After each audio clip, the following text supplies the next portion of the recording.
Originally, I wanted to start off this video by talking about the impact of Hannah Montana and how its rapid popularity led to it going to the big screen. But the more I thought about it, the more I would just be repeating information that you guys already knew. Unless you're like 12 or something, I don't know. Just about every kid back then had a pretty decent understanding of how huge of a phenomenon Hannah Montana and Miley Cyrus were. By 2008, tours were selling out, multiple albums were peaking at #1 on the Billboard charts, and merchandise was just everywhere. Not to mention, the show was putting up Bam Out of Bio numbers on the Disney Channel. Disney hadn't seen success like this, well, ever. So giving the show a full-length movie was just straight up inevitable. But given how popular the brand was, Disney went an extra length to maximize their profits and decided to put it up on the big screen. Something that was pretty common with cartoons once upon a time, but was seldom done with sitcoms. Lizzie McGuire being one of the only examples of this. And really, I remember this feeling pretty natural. Even as a kid, I recognized that certain shows were just larger than others. Never once did I think, hey, why don't they make a Ned's Declassified movie? There were levels to this, and nobody was on Hannah's. Production started on April 28th, 2008. With a $30 million budget attached, the movie slid its way into theaters about a year later in 2009. During its opening weekend, it grossed a solid $34 million and ended its theatrical run with over $150 million, proving that putting the franchise in the movies was a financially wise investment. But now it's time to answer the question as old as time. Does it still hold up? That's what we'll be discussing today. One of the things that always interests me whenever a TV show turns into a movie is how they actually make use of the opportunity. The budget is larger, the aspect ratio is larger, everything about the movie now is naturally just larger. But do the filmmakers take advantage of this? Do we go to new places that show off the uptick in budget? Do we get to see the characters in new scenarios that we normally wouldn't, or aspects of their lives that we normally wouldn't? Things that a TV show budget just wouldn't have allowed, at least not to its fullest extent. Even small things like Sweet Life showing off an actual boat instead of just relying on stock footage and mediocre sets and backdrops, or like in one of the Drake and Josh movies when they revealed that the movie theater they frequently went to was actually in a mall the whole time. That specifically blew my mind.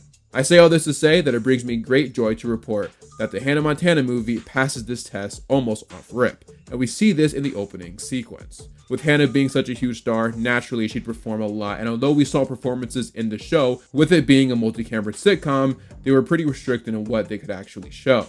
The movie solves this by showing a bunch of screaming Hannah fans outside the Kia Forum, one of the most iconic entertainment venues of all time. That's where the Lakers used to play for multiple decades. We even get a fun sequence of Miley and Lily sneaking into the venue on a golf cart so Hannah could later perform. Something that we could have gotten in the show, but it just wouldn't have been as dynamic. Hold on, watch how they drop this title card though. Out here giving me goosebumps. We also get an actual performance of the show's intro, which I mean, come on man, you know what I'm gonna say. Absolute banger. What's even cooler though is we get to see this performance in a much more detailed and wider view than we would have while just watching the show. It really helps sell how huge of a star Hannah has become, and since this was designed to be watched in theaters, it kind of works both ways. We're seeing her growth both in real time and within the context of the show. We even get whatever this is.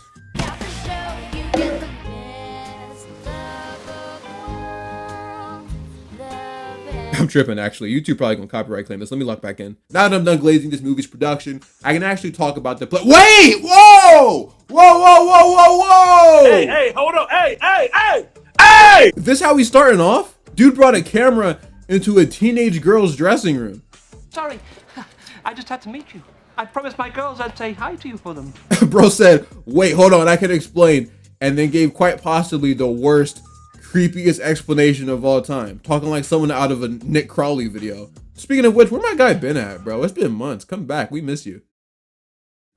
Okay, alright, now that I got my composure back, basically the plot of the movie tackles the concept of Miley struggling to find balance in her life. Ideally, she'd like to live the best of both worlds, but since she's become more and more popular as time has gone on, it's become increasingly hard to do so, especially when being Hannah opens up so many doors and opportunities for her. It's kind of hard to live two lives when one is just so much more glamorous. Think of it like a Peter Parker and Spider-Man type situation almost. Beyonce gets sick, and so Hannah has to sub in for her last minute at an awards show in New York. Which is actually kind of funny now I think about it, because they've like made music together now, which is, oh man, it all comes a full circle in a way. So Hannah's publicist Vita, who exists in this movie only, pulls her out of school to go on a last minute shopping spree. Technically, this isn't the worst thing in the world, but this specifically is a problem because Lily's Sweet 16 was set to be shortly after school, and Miley promised she'd be there. But instead, she's at an expensive shoe store engaging in a fierce battle with Tyra Banks. Man, her nieces, if she has any, must have thought she was so cool for being in this movie. This little situation causes Miley, who by the way is still dressed as Hannah, to arrive not only late to Lily's party, but also in a manner that's less than discreet, stealing all the attention away from Lily. Is that Hannah Montana? The attraction that Miley is receiving has even attracted a news helicopter. An ABC news helicopter, might I add. Gotta keep it in the family. Lily's rightfully so upset by this, especially since she and Miley had been talking about this day for years. And this clearly was not how it was supposed to go, at all. Between this, the fight with Tyra Banks going viral and spreading all across news platforms, and Miley's overall attitude and behavior as of late, Bobby Ray decides to put his foot down. You know what? This is absolutely, totally, without a doubt, unacceptable. Whoa, this man never acted like this on the show. That's how you know this was theatrical. In order to set Miley straight, he's decided to cancel her performance in New York and instead take her to Crowley Corners, Tennessee for her grandma's birthday party. Something that she's seemingly forgotten all about thanks to her getting caught up in the high life. All of this being unbeknownst to Miley. So when she steps out of the plane, she sees nothing but grass and one singular cow. It's worth noting, I feel, that Crowley Corners does not actually exist, though its inclusion was purposefully a nod to Miley's real life, as her hometown is Nashville, Tennessee. But Crowley Corners also serves as Miley's hometown in the show, so coming back to this town, although at first being for family reasons, could actually end up being her To Pimp a Butterfly moment. And clearly, she needs one. Because in the midst of all the glorious things she's experienced since being Hannah, she's starting to lose the plot about what really matters in life. Like horses. I'm going to New York whether you like it or not, and I'm not. That horse said, Yaga. Like a lot of movies based on TV shows, we get introduced to some new characters to help the world feel more expanded, and all of them play integral roles to the story in Miley's arc. Bo Billingsley, who you might know from Just Jordan or perhaps Cowboy Bebop, plays the mayor.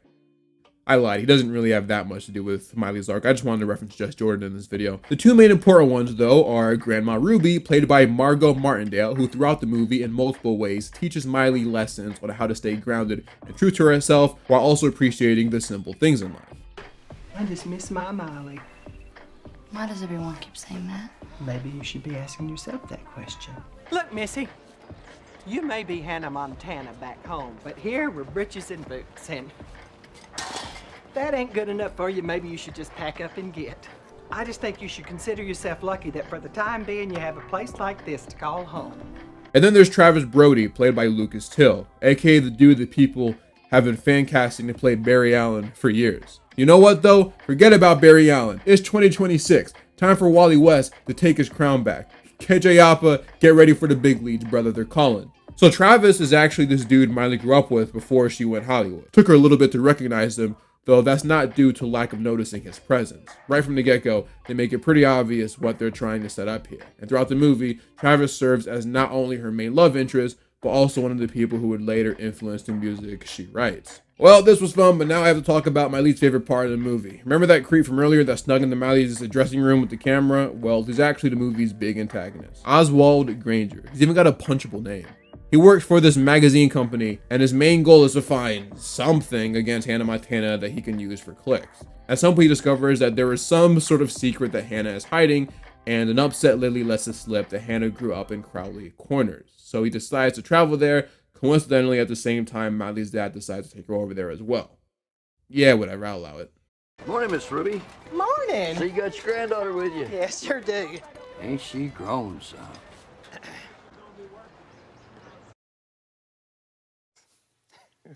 What?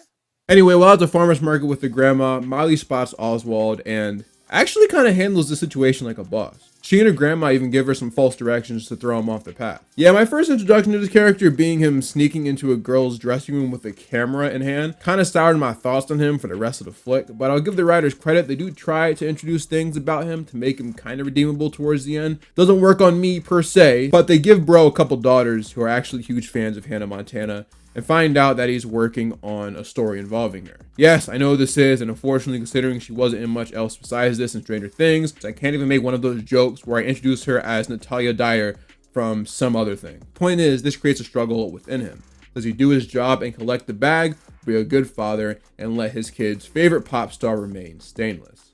Well, not stainless. She is in the tabloids for fighting Tyra Banks after all, but you know.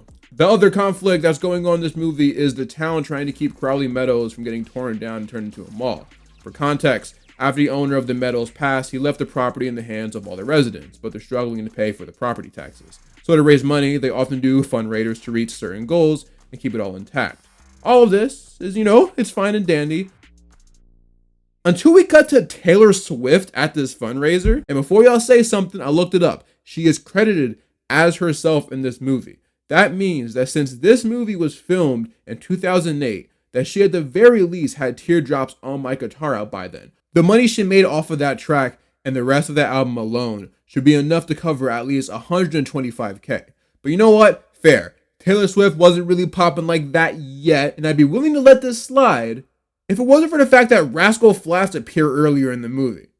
I'm not gonna lie, I heard they were in this, but I don't know what these dudes look like, man. When I saw this scene, I just assumed these were a bunch of family members or something. Cousin Bob, Cousin Tim, Cousin Chip. But now that I know that these are the Life as a Highway guys, someone's gonna get mad at me for that, I know for sure that these dudes had the bread to cover the whole thing. Out here wasting time performing Cracker Barrel type beats when you could have been saving the town. Please. The evil developer dude who is actively rooting for the demise of the Meadows pulls up and starts talking about how their effects to raise money are cute, but useless. You ain't never gonna raise the kind of money it's gonna take to save the Meadows, not unless the Beatles show up for a benefit concert. Oh wait, small problem. Oh my gosh, why did he say that? What a crazy thing to put in a Disney movie, bruh. Imagine being a relative of John Lennon or something, taking your kids out to watch a nice, clean family film, just to get reminded that your uncle got slimed. Would it have me running out that theater, man? Sheesh. At one point, Miley told Travis that she actually knows Hannah Montana pretty well, even coming up with a story that back in California, she saved her life once while surfing. So naturally, Travis decides to use this as a way to perhaps save the town. She could help us out, right? Throw a concert, that'd raise a ton of money. Or she can just just getting silly here, donate a bunch of money. Low-key, Lily's parents rented a whole amusement park just for her Sweet 16. They could probably chip in too. Being put in a tough situation, Miley agrees to at the very least try to give Hannah a call to see if she'll help out the fine people besides this dude of Crowley Corners. Okay, commercial break time. I'm gonna go make some waffles. Say what? Stick around. Hannah Montana will be right back. And now, let's get back to Hannah Montana. Obviously, Miley can't be in two places at once, so she's decided to enlist her best friend Lily for some help, while also using this as time to repair their relationship. Remember, Lily isn't completely innocent either, considering she told Oswald about Hannah being from Tennessee. So as she brings out, this is kind of one of those you're sorry, I'm sorry moments. Now that Hannah is in town, Miley trying to balance both lives starts to once again become a challenge, as she's constantly switching wigs and putting on a persona in order to keep up the whole charade. She talks to some of the townsfolk, including Travis, as Hannah, and while doing this, she actually sets up a date between him and Miley, one that unfortunately falls on the same day Hannah has agreed to meet with the mayor of Crowley Corners. Things end up going exactly how you'd expect. Miley struggles to attend both events, going back and forth between herself and her alter ego. This all comes to a boiling point once Travis catches Miley in the middle of putting on her disguise. We get this really cool scene that maybe lasts a little too long in revolving doors that kind of represents where Miley is at this point in her life, and how handling both lives is affecting not only her fans, but also the people that she cares about. In this case, specifically Travis, who was understandably so very disappointed in Miley. Not just because he liked her, but because earlier in the movie he expresses his concern with Miley's lyrics. Not that they were bad, just they didn't feel personal. They weren't really about anything, and he believes that true songwriters should reveal themselves in their art. Well, little did he know, identity is something that Miley struggles with in more ways than one. Don't call me. Don't come by my house. We're done. As if things couldn't get any worse, while Miley's performing in front of what is probably the entire popularity of Crowley Corners, she starts to have a bit of a panic attack once she sees who exactly it is she's performing in front of. Her friends, her family, her horses, I'm sure, are around there somewhere. Shout out Blue Jeans. People who have known her since she was an itty bitty baby. People who've known her since her mom was alive. And here she is performing in front of them while hiding herself from them. Something about that just doesn't sit right with her. Even though the whole disguise thing at first had good intentions and still does, it just wouldn't be right to keep it up in front of the people that raise you. Especially since right now it's been doing more harm than good. And now that she's come back home and has been reminded who she really is, being anything other than herself in this moment just wouldn't be the move. So,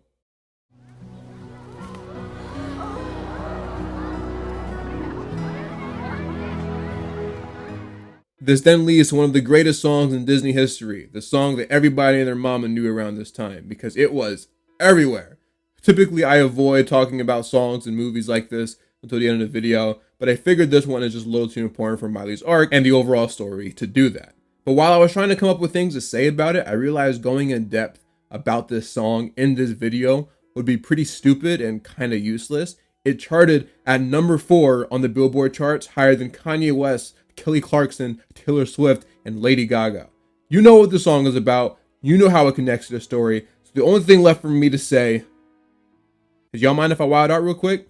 Ain't about how fast I get there, ain't about what's waiting on the other side.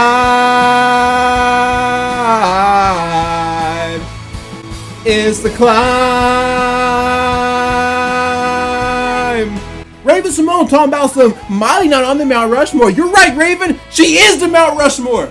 Keep on moving, keep climbing, keep the faith, baby. What top 5 you smoking on, Kendrick?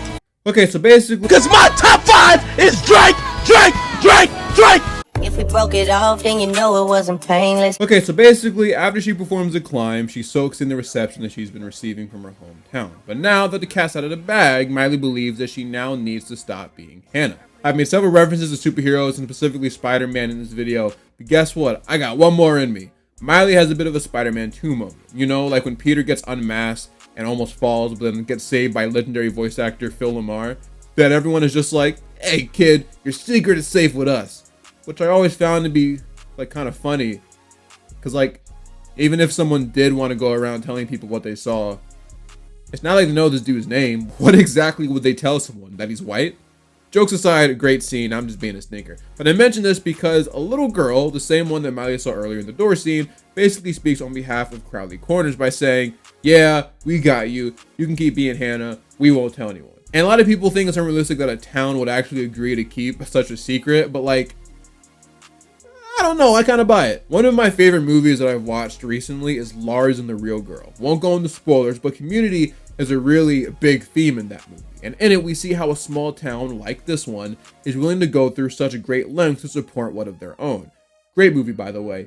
Highly recommend it. It's not the most realistic thing in the world, but for a rated G Disney movie, I am totally willing to believe that this town that probably has as many people as I do subscribers on my second account, who have all known Miley since she was played by Ryan Newman, is willing to keep this a secret if it means protecting her and her family, and low-key probably them as well. Everyone cheers Miley on as she reattaches her wig, but uh-oh, James Corden over here snagged a pic while she was doing so. But fortunately for Miley, Vanessa Williams flew out his girls to go see the concert, so looks like he has to be a good dad and agree to delete the photo and quit his quest for dirt on Hannah.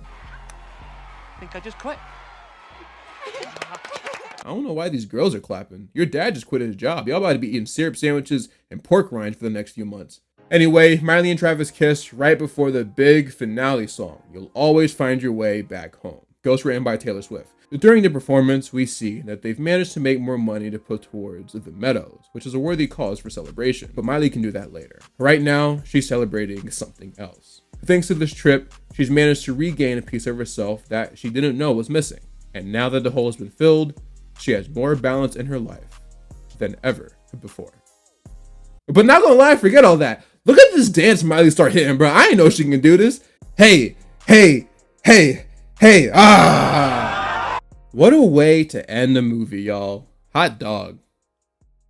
Yo, why that look like the Full House font? When I posted my review for this movie on Letterboxd, follow me by the way, I mentioned how it was surprisingly good, or something along the lines of that. And the reason why I said this is because I had no doubt in my mind that this movie did a good job at touching the hearts of the demographic it was made for. But despite this movie being theatrical, I was low-key expecting something like Camp Rock, a movie everyone says they like, but probably wouldn't if it wasn't something they grew up with. But no, I'll be John Brown. This movie is actually genuinely good. I ended up liking it a lot more than I thought it would, especially considering I was never the biggest fan of Hannah Montana. Typically, movies based on TV shows, be it theatrical or not, try to do some grand adventure, you know, something huge that you wouldn't be able to find while just watching the show in your living room. A story large enough to warrant leaving your house and paying money to go see. And I have no problem with that. I think it's for the most part the right thing to do. This movie, though, almost does the opposite. They could have used this as an opportunity to I Go to Japan this movie, where Hannah has to go to the Grammys but get stuck somewhere, separated from her dad, and her and Lily learn the true meaning of friendship, and you get celebrity cameos from Natasha Bedingfield and Pink and Anna Faris, I don't know, something like that. But no, they decided to tell a much more personal and touching story that a 22-minute runtime just couldn't have done. And I respect that so much. Considering where Miley Stewart is in her career at this moment, and how long the show had been going by the time they put this into production, choosing to highlight her struggle with adjusting to fame, and the whole double life thing in general was a great route to take. But stripping all that back and making this a Miley movie instead of a Hannah movie was even better, and that's where this movie justified its existence. It really is an interesting concept, and so it was a no-brainer to give it an entire movie, and I thought it was handled really well.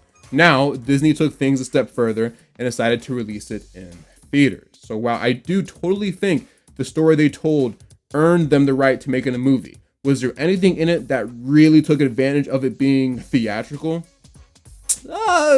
Kinda, but considering how big the show was, there was no reason for something like this to not be released in theaters, you know?